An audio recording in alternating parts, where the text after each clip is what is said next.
আজকে কথা বলবো ইনফিনিক্সের নতুন budget 5G phone Infinix hot 60i 5G নিয়ে। বলো বাবাজি, কেন এই ফোনটা বাজারে হট টপিক হয়ে উঠেছে সেই বিষয়ে বিস্তারিত আলোচনা করব। তো চলুন ভিডিওটা শুরু করা যাক। এই সময় কম, শুরু করো। ডিজাইনের কথা বলতে গেলে ফোনটার পিছনের ডিজাইনটা দেখতে একদম স্মার্ট, আর লম্বা ক্যামেরা বামটা দেখতে অনেকটাই পিক্সেল সিরিজের মতো। ঠিক বলেছো। 199 গ্রাম আর 8.14 মিলিমিটার থিকনেস হওয়ায় হাতে ধরতে খুব একটা আরামদায়ক না। বলেন কি? ফোনটিতে আছে 6.75 ইঞ্চির বড় IPS LCD ডিসপ্লে, সঙ্গে 120 হার্জ রিফ্রেশ রেট, মানে স্ক্রোলিং করা, ভিডিও দেখা কিংবা গেম খেলার সময় একদম মসৃণ অভিজ্ঞতা দেবে। নিঃসন্দেহে তুই ঠিক কথা বলেছিস। তবে ডিসপ্লেটা HD+, তাই কালার অ্যাকুরেসির জায়গায় একটু কমতি লক্ষণীয়। এইটা কি কোনো কথা? কিন্তু নচ ডিসপ্লেটা না দিলেও পারত। আমার ভুল হয়েছে, ক্ষমা করে দেন। পারফরমেন্সের বেলায় আছে 6 ন্যানোমিটার প্রযুক্তিতে তৈরি MediaTek Dimensity 6400 চিপসেট। দৈনন্দিন কাজ, সোশ্যাল মিডিয়া, হালকা গেম সবই ভালো চলে।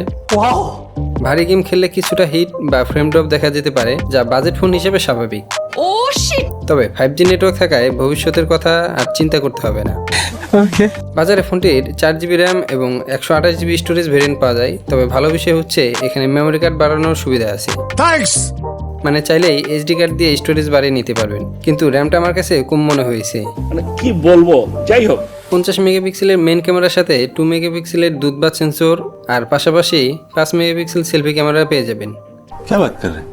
ভালো আলোতে ছবি মোটামুটি আসে, তবে লো লাইটের কথা নাই বা বললাম। 6000 মিলিঅ্যাম্পের ব্যাটারির সঙ্গে 18 ওয়াটের ফাস্ট চার্জিং দেওয়া হয়েছে। একবার চার্জ দিলেই সহজে 2 দিন চলে যায়। তবে 18 ওয়াট হওয়ায় চার্জ হতে একটু সময় নেয়, প্রায় 1.5 ঘন্টার মতো লাগে ফুল চার্জ হতে। ফোনটিতে 5G সাপোর্ট ছাড়াও আছে USB Type-C, 3.5 millimetre headphone Jack, Bluetooth 5.3 আর Wi-Fi 6 এর মতো প্রয়োজনীয় জিনিস। আর কিছু? পাশাপাশি আছে IP64 রেটিং, মানে ধুলোবালি বা হালকা পানি থেকে নিরাপদ থাকবে। সব মিলিয়ে Infinix hot 60i 5G budget সেগমেন্টে একটা দারুণ ফোন হবে তাদের জন্যই যারা চান বড় battery, smooth display, 5G support আর মেমোরি কার্ডের সুবিধা। Thank you sir. তবে ডিসপ্লে যদি ফুল HD হতো আর চার্জিং একটু ফাস্ট হতো, পাশাপাশি নচ ডিসপ্লেটাও যদি না থাকতো, তাহলে ফোনটা একদম পারফেক্ট হতো। আপনি তো সেল সেলায় বেচতে যাইবেন। তো আজকের মতো এই পর্যন্তই, দেখা হবে পরবর্তী ভিডিওতে। খোদা হাফেজ।